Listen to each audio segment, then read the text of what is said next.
మహబూబాబాద్ జిల్లాలో అమానుష ఘటన వెలుగు చూసింది. వెంగంపేటలో నవమాసాలు మోసి కని పెంచిన తల్లి నలుగురు కొడుకులకు భారమైంది.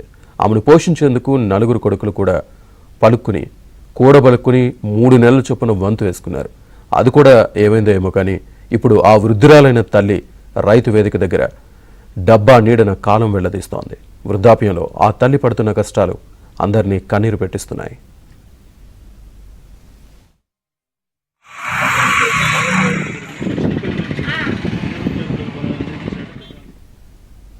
మహబూబాబాద్ జిల్లా వెంగంపేటలో వృద్ధురాలు భద్రమ్మకు 4 కొడుకులు. ఆమెను పోషించేందుకు 4 వంతులు వేసుకుని కొంతకాలంగా తమ తల్లిని సాకుతున్నారు. ఇటీవల చిన్న కుమారుడు తన వంతు పూర్తి కాగానే తల్లిని అన్న దగ్గరకు తీసుకెళ్లాడు.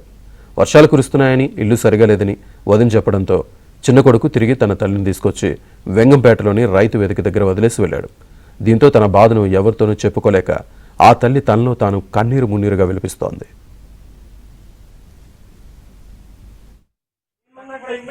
పోలీసులు వచ్చాడు వీళ్ళందరూ ఇంటారు